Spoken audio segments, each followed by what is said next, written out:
नमस्कार मित्रों, स्वागत है आप सभी का हिंदी गुजराती ऐसे में। आज हम लिखेंगे हिंदी निबंध लेखन एक देश एक चुनाव। तो चलिए लिखते हैं। प्रथम प्रधानमंत्री जवाहरलाल नेहरू ने कहा था, लोकतंत्र में चुनाव जनता को राजनीतिक शिक्षा देने का विद्यालय है। मानव समुदाय एवं शासन व्यवस्था की अवधारणाओं पर गौर करने पर उक्त कथन सत्य प्रतीत होता है। सभ्यता के विकास के साथ ही मानव समुदाय के लिए प्रशासनिक व्यवस्था की शुरुआत हुई। प्रारंभ में शासन व्यवस्था के रूप में राजतंत्र की प्रमुखता थी। इसमें राजा ही सर्वोपरि होता था। इस शासन व्यवस्था की सबसे बड़ी कमी यह थी कि प्रायः इसमें आम जनता को अपनी बात रखने का अधिकार नहीं होता था। मानव सभ्यता की जैसे जैसे प्रगति हुई वैसे वैसे शासन व्यवस्था का स्वरूप भी बदलने लगा। लोग धीरे धीरे राजतंत्र का विकल्प ढूंढने लगे। अंततः शासन व्यवस्था एक व्यक्ति के हाथ में न रहकर सारी जनता के हाथ में रहे, ऐसी व्यवस्था के रूप में प्रजातंत्र का प्रादुर्भाव हुआ। इस शासन व्यवस्था में जनता अपने प्रतिनिधि का चुनाव बहुमत के आधार पर करती है। अमेरिकी राष्ट्रपति अब्राहम लिंकन ने प्रजातंत्र को परिभाषित करते हुए कहा था कि यह जनता का जनता के लिए जनता द्वारा संचालित होता है। चुनाव के संबंध में लिंकन ने कहा था, बैलेट की शक्ति बुलेट से कहीं अधिक होती है। भारत में भी आज़ादी के बाद प्रजातांत्रिक पद्धति को अपनाया गया, जिसकी पृष्ठभूमि ब्रिटिश औपनिवेशिक काल में तैयार हो चुकी थी। प्रजातांत्रिक प्रणाली में निष्पक्ष चुनाव की अनिवार्यता प्रजातंत्र की आधारभूत संकल्पना है। भारत में विगत कुछ वर्षों से निष्पक्ष चुनाव को संपन्न कराने एवं लोकतांत्रिक प्रणाली को और अधिक सुदृढ़ता प्रदान करने हेतु चुनाव सुधारों पर चर्चा की जाती रही है।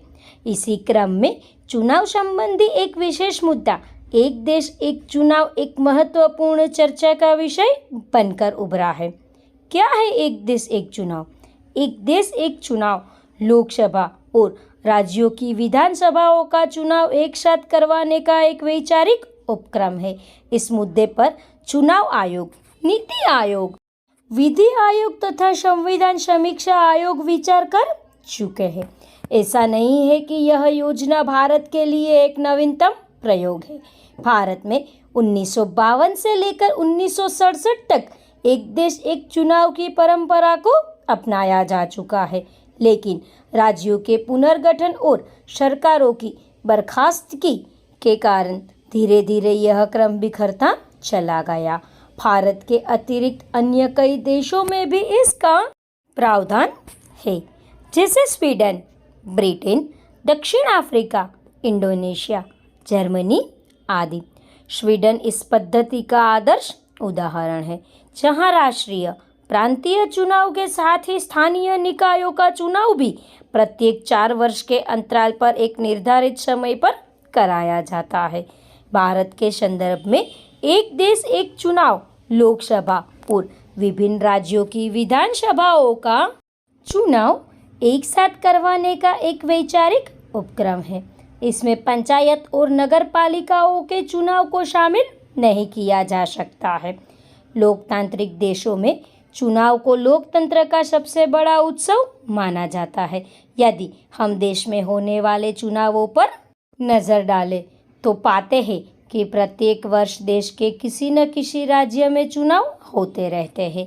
चुनावों की इस निरंतरता के कारण देश लगातार चुनावी प्रक्रिया में बना रहता है, जिससे न केवल प्रशासनिक और नीतिगत फैसले प्रभावित होते हैं, बल्कि देश की वित्तीय व्यवस्था पर अधिक बोझ भी पड़ता है। अतः एवं एक देश एक चुनाव के पक्ष में निम्नलिखित प्रमुख तर्क दिए जाते हैं। एक साथ चुनाव कराए जाने के पक्ष में यह विचार दिया जाता है कि विगत वर्षों में 1952, 1957, 1962 और 1967 लोकसभा और राज्य विधानसभाओं के एक साथ चुनाव हो चुके हैं, तो अब एक साथ चुनाव क्यों नहीं कराए जा सकते। भारतीय इतिहास में वर्ष 2019 का लोकसभा चुनाव सबसे महंगा चुनाव रहा। चुनाव आयोग के अनुमान के अनुसार वर्ष 2019 के लोकसभा चुनाव में 10,000 करोड़ के खर्च होने का अनुमान था, जबकि एक मीडिया रिपोर्ट के अनुसार इस चुनाव में वास्तविक व्यय 60,000 करोड़ के करीब है।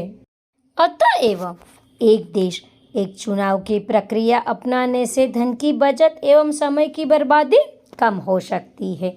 इस चुनाव प्रणाली में सबसे अधिक चिंता इस बात की जताई जाती है कि यदि 5 वर्ष से पहले सरकार गिर जाती है तो क्या होगा। इसके लिए किसी सरकार के विरुद्ध अविश्वास प्रस्ताव लाने के शीघ्र पश्चात ही दूसरी वैकल्पिक सरकार के लिए विश्वास प्रस्ताव लाने की व्यवस्था की जा सकती है। विपक्ष में तर्क। जिस प्रकार एक देश एक चुनाव के पक्ष में विभिन्न तर्क दिए जाते हैं, उसी प्रकार कुछ विशेषज्ञों एवं आलोचकों ने इसके विपक्ष में भी तर्क दिए हैं, जिनमें से कुछ प्रमुख तर्क निम्नलिखित हैं। देश में एक देश एक चुनाव कराने की दिशा में सबसे बड़ी बाधा या चुनौती लोकसभा और राज्य विधानसभाओं के कार्यकाल को समन्वित करने की है, ताकि दोनों का चुनाव एक निश्चित समय पर कराया जा सके। भारतीय संविधान के अनुच्छेद 85(2) ख के अंतर्गत राष्ट्रपति समय समय पर लोकसभा का एवं अनुच्छेद 174(2) ख के अंतर्गत राज्यपाल विधानसभा का विघटन कर सकता है। इन दोनों अनुच्छेदों का प्रयोग राष्ट्रपति या राज्यपाल क्रमशः लोकसभा या विधानसभा का विघटन करने हेतु 5 वर्ष से पूर्व कर सकते हैं।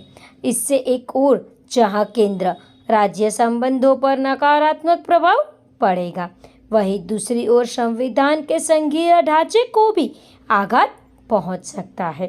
इसी प्रकार अनुच्छेद 392 के अंतर्गत राष्ट्रीय आपात के कारण लोकसभा के कार्यालय में वृद्धि हो सकती है तथा अनुच्छेद 356 के अंतर्गत राज्यों में संवैधानिक तंत्र की विफलता और राष्ट्रपति शासन लगने के कारण एक साथ चुनाव कराने में कठिनाई उत्पन्न होगी। आलोचकों का यह भी कहना है कि एक साथ एक चुनाव में धन के व्यय को रोका नहीं जा सकता।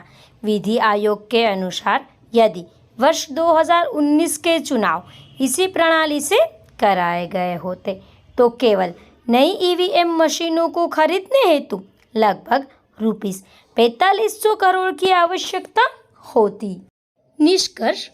इस प्रकार उपरोक्त तर्कों के आधार पर यह कहा जा सकता है कि निस्संदेह एक देश एक चुनाव का विचार सैद्धांतिक रूप से आकर्षक एवं अच्छा है, किंतु इस संदर्भ में संविधान का संघीय ढांचा, भारतीय विविधता, विभिन्न स्थानीय एवं क्षेत्रों मुद्दों को ध्यान में रखकर विचार किया जाना चाहिए।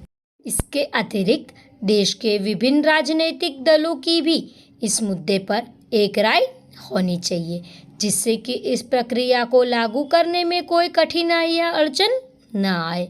अंततः इस पर देश एवं समाज के सभी पक्षों द्वारा व्यापक विचार एवं विमर्श किए जाने की आवश्यकता है। निबंध को अंत तक देखने के लिए आप सबका बहुत बहुत धन्यवाद।